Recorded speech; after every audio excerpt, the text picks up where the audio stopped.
सब देखने और सुनने वालों की खिदमत में मोहब्बत भरा सलाम।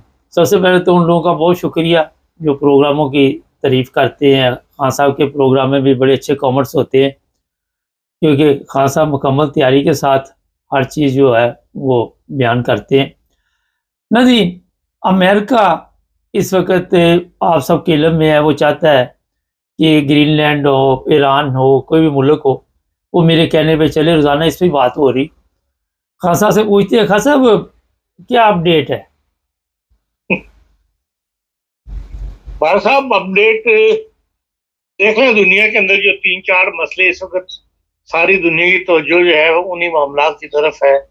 एक तो यूक्रेन है जहां पर बमबारी जो है बढ़ गई है। 182 हमले किए हैं, ड्रोन हमले रूस ने एक रात के अंदर ही। और जो वहाँ के सदर साहब है उन्होंने जो वीडियो लिंक खिताब किया उसमें बताया कि भाई हमारे पास इस वक्त 1 लाख 1 मिलियन आबादी जो है वो इस वक्त बगैर हीटिंग के, बगैर बिजली के रह रही है। कैप के ऊपर इस कदर इन्होंने मतलब बमबारी की है। और टॉप के ब्लॉक्स जो है वो उन्होंने कहा कि हमारे पास जो वोलिंग एरिया थे या रहायशी एरिया थे वहां पर बिजली पानी वगैरह जो है सिस्टम जो है बिल्कुल है। और नजर यही आ रहा है कि जो दुनिया की तवज्जो इस वक्त ग्रीनलैंड वगैरह की तरफ है। यूरोपीय यूनियन ट्रंप साहब के साथ लड़ रही है, तो वो इससे फायदा उठा के उनका सारा प्लान जो था वो 28 वो तो पीछे रह गया। और वो ज्यादा से ज्यादा पुतिन साहब इस हालात से फायदा उठा के अब कैफ की तरफ उनकी तवज्जो सारी हो गई है, दारुल हुकूमत की तरफ, कि वहां से लोग स्प्रेड हो जाए। और कई हजार दुनिया जो है वो छोड़ के दूसरे शहरों की तरफ निकल गई है। और कोई ना कोई इरादा उनका ऐसा लगता है कि भाई अब मरकज जो है उनका दारुल हुकूमत, जहाँ पे हुकूमत रेगुलर में बैठी हुई है, वहां पर कब्जा किया जाए या वहां उसको तबाह बर्बाद इस काबिल ना छोड़ा जाए कि वहां पर कोई हुकूमत जो है वो काम कर सके। तो बज़ाहिर ये नजर आ रहा है। और बाकी तो यूरोप जो है वो इस वक्त आपको पता है जो कल से शुरू हुई है वर्ल्ड इकोनॉमिक फोरम, सारे सारों का रुख उस तरफ है। कल भी तकरीरें हुई हैं, आज ट्रम्प साहब की भी तकरीर है। वो ट्रम्प साहब की जो तैयारा है वो उड़ने के बाद वहां से अमेरिका में उसमें खराबी पैदा हो गई थी इलेक्ट्रिकल उसके अंदर, फिर वापस लैंड कर गया। उनका जो अराइवल है वो डिले हो गया डावस के अंदर, लेकिन आज शाम को किसी के बाहर उनकी तकरीर मुतवक्किल है कि वो तकरीर करेंगे और उसी पर सबकी तवज्जो है। जो कल तकरीरें हुई हैं उसके अंदर तो बाहर बेल्जियम के वज़ीर ने भी, डेनमार्क के वज़ीर ने भी, यूरोपीय यूनियन की जो सदर है हमारी खातून उन्होंने भी, और फ्रांस के सदर ने भी, सब ने भी तकरीरों से यही पता लगता है कि भाई यूरोप अब खड़ा हो गया है। अब उन्हें ये समझ आ गई है कि भाई इसके बदले के साथ हमने मुकाबला करना है, तभी हम मतलब अपनी बात को मनवा सकेंगे या इसको पीछे हटा सकेंगे। वरना जो जो कुछ ये करना चाह रहा है वो कर रहा है। मतलब जो फ्रांस के सदर ने तो यहाँ तक कहा है कि दुनिया की क़यादत एकदम जो है बदल के रह गई है। इन मतलब हालात ऐसे बदल गए हैं कि बाज़ ममालिक में ऐसे लोगों के हाथ में इक़्तिदार आ गया है कि वो बच्चों की तरह खेल रहे हैं, जिनके जिस तरह बच्चे का पता नहीं होता कि उसने अगले मिनट में क्या कर देना है, ये कौन सी खेल खेल जो कर देनी है एक काम को छोड़ के। और दुनिया की क़यादत ऐसे लोगों के हाथों में आई हुई है। तो इस किस्म की चोटें भी उन्होंने की हैं। और भारत ग्रीनलैंड के बारे में उन्होंने साफ कहा है कि भाई हम ना तो ग्रीनलैंड देने के लिए तैयार हैं यूरोप वाले, और ना ही ग्रीनलैंड को की वजह से अगर 10% हमारे पर ड्यूटी लगाई जाती है तो हम उसका मुकाबला करेंगे। उसके लिए हम जमेरात के दिन जो है ये सब यूरोपीय यूनियन ब्रसल्स के अंदर सरबराह इकट्ठे हो रहे हैं।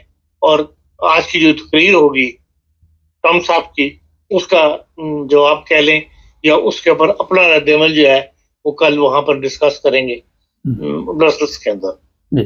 तो ये वहां की खबरें। बार वो जो एक सॉरी ये इंटरनेशनल फोरम जो था ये इसमें ज्यादातर डिस्कशन इक़्तिसादी मामलात के ऊपर होती है, इक़्तिसादी पॉलिसियों के ऊपर होती है दुनिया के। लेकिन ये भी फोरम जो है वो इस दफा बिल्कुल ही सियासी बन गया हुआ है।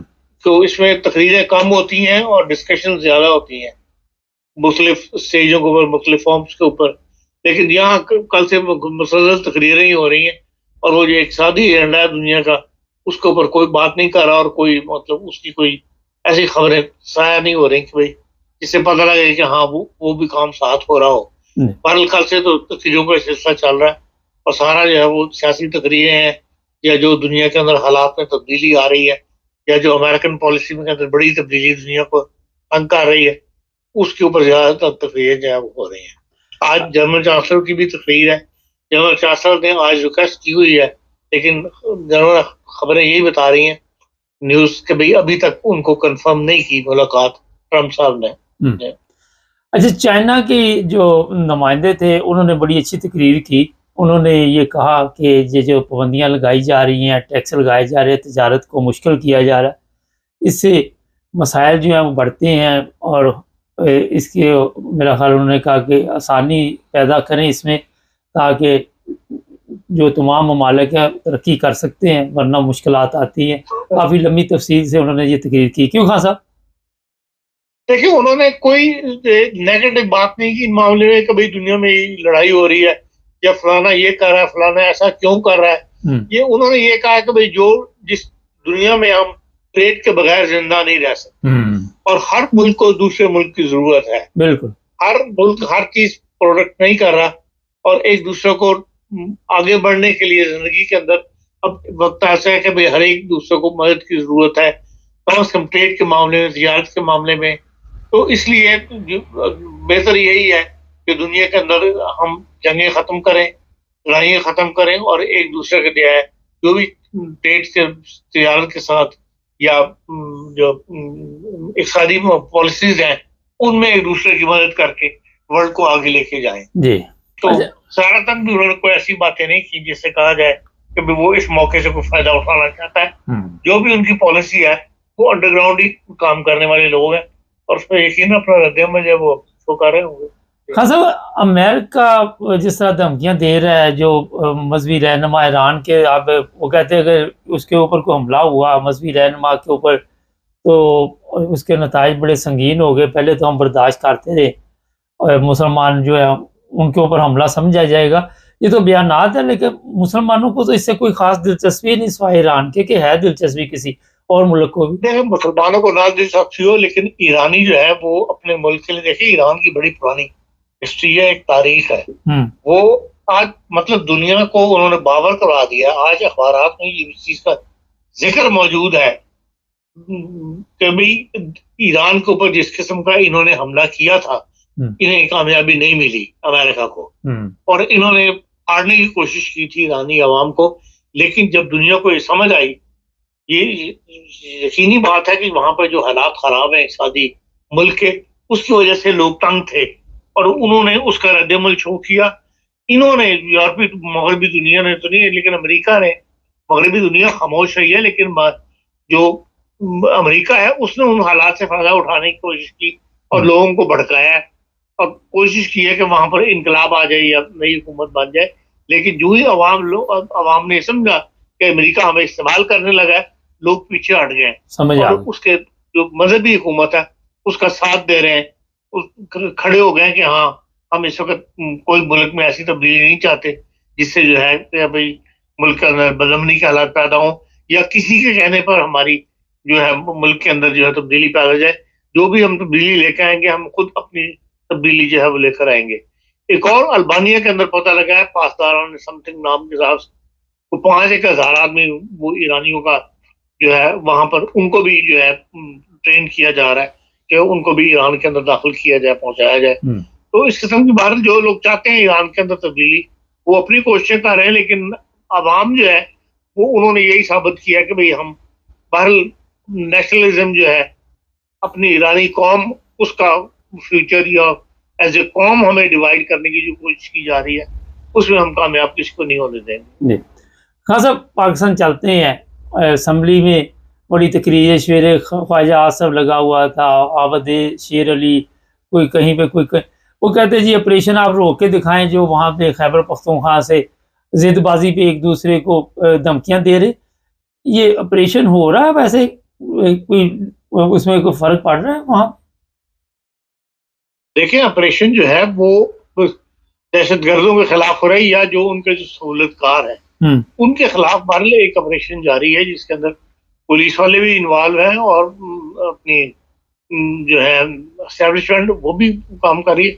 और इस वक्त जो जितने भी ऑपरेशन हो रहे हैं उसके बारे में कहा यही जा रहा है कि वो इस्टेब्लिशमेंट की निगरानी में हो रहे हैं। सिविल हुकूमत जो है वो एज ए मातहत काम कर रही है, और ज्यादातर जो सरहदी इलाके हैं उनके ऊपर जो है उनकी निगाह है, और वहीं पर क्लियरेंस लोगों की जा रही है। पूरा इलाका जो है वो घेर घेर के लोग बकायदा क्लियरेंस ली जा रही है कि वहां पर कोई दहशतगर्द शुबेहत नहीं है। उसकी तशहीर नहीं की जा रही, लेकिन ये खबरें मौजूद हैं इंटरनेशनल प्रेस के ऊपर भी कि भाई उस इलाके के अंदर जो है थॉरली चेकिंग का काम जो है वो किया जा रहा है इस वक्त। खान साहब, एक वीडियो मेरे पास है, मैं वैसे ही एक सवाल करने लगा हूँ कि मौलवी लाइन में लगे हुए हैं, वो 25-25 हज़ार रुपये का जो उन्होंने वहाँ पे उनको कहा कि आपको मिलेंगे, तो लोग ये कह रहे जी मौलवियों को भी अब लाइन में लगा दिया गवर्नमेंट ने, और ये मदरसे जो है ये दीनी सिस्टम जो है ये भी खरीद लिया गया 25-25 हज़ार में। तो मौलवी तो पहले बड़ी इज्जत की ज़िंदगी गुजार रहे थे, आप देख रहे हैं कि आइंदा आने वाले दिनों में जिस तरह आवाम खज्जल खराब हो रही है अब ये भी होंगे। देखें, उलमा की तादाद दो हिस्सों में बटी हुई है। एक तो वो लोग हैं जो बाकायदा मुनज़्ज़म है, किसी न किसी मदरसे की जो ऑर्गेनाइजेशन बनी है उनके साथ हैं, और कुछ लोग ऐसे हैं जैसे कि तरीके ये थे आपके तरीके लबैक वाले हैं। इस किस्म की बहुत सारी ऑर्गेनाइजेशन छोटे पैमाने की मौजूद है, जिन मौलवियों का पुरसाने हाल कोई नहीं। उनको जुमेरात के दिन माइक खोल के बाकायदा गांव में ऐलान करके फिर चंदा मांगना पड़ता है कि भाई हमें कुछ दो। तो उनके जबानें बंद करने के लिए, और वही लोग जो हैं उन्हीं को फिर ताकतें इस्तेमाल करती हैं अपने काम के लिए, उनकी जबानें बंद करने के लिए हुकूमत ने ये 25-30 हज़ार रुपए देने शुरू किए हैं, और उनकी जो मतलब एक सिस्टम बनाने में तो वक्त लगेगा। अब महीना शुरू हो जाए तो पैसे तो देने पड़ेंगे। अब जाया उनके अकाउंट खोलेंगे, उनको रजिस्टर किया जाएगा, लेकिन अभी साढ़े 10 तो बहरहाल उनको जब कह दिया तो एक रकम तो देनी पड़ेगी। तो उसको देने के लिए लाइनें लग रही हैं और लाइनों से लोग लिए जा रहा है, लेकिन ये सिस्टम ऐसा चल नहीं सकता। उसके लिए लाजमी कोई ना कोई एक अथॉरिटी बनानी पड़ेगी, औकाफ के सपुर्द करना पड़ेगा, ये मजहबी अमूर के सपुर्द करना पड़ेगा। कोई ना कोई एक सिस्टम बना के फिर जो है बंदे को उसके बैंक अकाउंट में ये कहीं देना पड़ेगा, वरना तो ये चीज हुकूमत की बदनामी का बाइस बन जाएगी। हसन, अवाम जो है वो 2 वक्त की रोटी, मौलवी 2 वक्त की रोटी के चक्कर में लाइनों में सब वहाँ पे जो हालात बताए जा रहे हैं, जो पब्लिक वहाँ से आती है एयरपोर्टों पे जो है वहाँ पे लड़ाई झगड़े, लोगों में बर्दाश्त कम हो गया है, गुर्बत अफलास की वजह से एक दूसरे को काटने को दौड़ते हैं, कोई मार रहा है कोई मर रहा है, इसमें इजाफा होता जा रहा है, कमी नहीं हो रही। मगर गवर्नमेंट का कहना है कि सब अच्छा जा रहा है। जिस तरह ये प्लाजा को आग लगी, अभी तक पता ही नहीं, अब पता चला फलां की ज़मीन थी, ये था वो था, वो वज़ीर आला कहता मैं वहाँ पे नहीं था। यहाँ भी जर्मनी में भी वज़ीर आला वहाँ पे मौजूद होना चाहिए, कहीं पे आग लग जाए। नहीं, जर्मनी के अंदर देखें हर जगह एक सिस्टम के तहत काम हो रहा है, और सिस्टम का जो हाकिम है, जो इंचार्ज होता है, वो उसका जिम्मेदार होता है। यहाँ इस किस्म की जो है ना भागदौड़ अफसर आला तक वो जरूरत पेश नहीं आती, इसलिए कि यहाँ पे ग्राउंड जमीन से जो बल्दियाती सिस्टम कायम है, हर इलाके का आदमी जो है वो उसके लिए रिस्पॉन्सिबल है, और वो जिम्मेदारी से लोग काम कर रहे हैं। एक लंबे अरसे से इनमें जमहूरियत जो है वो जड़ पकड़ चुकी है। बल्दियाती निज़ाम यहाँ का बड़ा स्ट्रॉन्ग है। हमारे यहाँ क्योंकि बल्दियाती निज़ाम है ही नहीं, कभी चले नहीं दिया, कभी 2-4 साल के लिए बन गया तो बन गया। ये सारे काम जो होते हैं ये बल्दियाती के तहत, बल्दियाती निज़ाम के तहत आते हैं, ये बल्दिया के तहत आते हैं, और वो जो हम टोटली उसमें फेल है, इसलिए हमारे प्रॉब्लम जो है वो इस किस्म के ज्यादा हमें फेस करने पड़ते हैं, और ये उस वक्त तक फेस करते रहेंगे जब तक हम अपना इंफ्रास्ट्रक्चर जो है नीचे का सिस्टम आवाम का वो दुरुस्त नहीं कर लेंगे, बल्दियाती निज़ाम को कायम नहीं कर देंगे, टाउन कमेटी शिप तक जो है वो लोगों का काम करने का तरीक जो वहां से हर चीज जो है वो सूबाई हुकूमत के मातहत में आ जाती है, और वहां से तो बाहर लाहौर में बैठ के तो हर चीज को कंट्रोल ही किया जा सकता है। इसीलिए हमारा सिस्टम जो है वो टोटल धारा तब्दील होने वाला है। उसी खराबी की वजह से मजीद खराबियां पैदा होती चली जा रही हैं, और लेकिन इसकी तरफ कोई भी आने के लिए तैयार नहीं। ना पीपल्स पार्टी आने के लिए तैयार है, ना इमरान खान साहब ने बलदियाती इलेक्शन कराए, और ना ही जो है ये नून लीग जो है ये इस तरफ आने के लिए तैयार है। हाँ सर, वहाँ पे कई बंदे मर गए और वजीर एक सिंध की है, वो कहती फिर आग लगती तो बंदे तो मरते ही हैं। आप देखते हैं कि कौम को कोई अफसोस होता है, कोई दुख होता है, किसी दुख तकलीफ में उनको ये एहसास होता है कि ये जो नुकसान हुआ है, जानी नुकसान, या हमारा ये मामूल बन चुका है कि 10 20 30 40 50 जब तक ना मरे हम कहते सिस्टम ही नहीं चलता।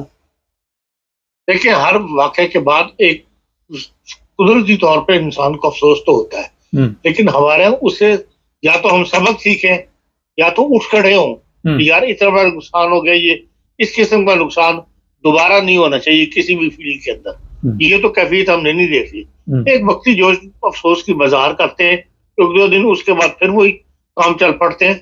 एक नेगेटिव एक वाक़े से सबक सीखने वाली कैफियत जो है, या उससे अपने सिस्टम को दुरुस्त करने वाली, वो अभी तक कहीं भी मौजूद नहीं। किसी एक सूबे में भी ऐसी कार्रवाई नहीं होती। जी, बहुत शुक्रिया खान साहब। नाज़रीन, वहाँ पे है, मैं उस वज़ीर का बयान देख रहा था तो मुझे हैरानगी हो रही थी कि उसे कोई फ़र्क नहीं पड़ा। वो कहती कचरा था, मिट्टी थी, मर गए, कीड़े मकोड़े थे, अलावा करोड़पति लोग थे। और ये भी बताया जा रहा है कि वहाँ पे गुंजाइश कम थी दुकानों की, पता नहीं कितनी दुकानों की थी, और उससे 3-4 गुना ज़्यादा दुकानें बनी हुई थी। ये हालात है हमारे, और जो दुकानें खरीदते हैं वो भी नहीं देखते, गवर्नमेंट में देख किसने पूछना है। चैनल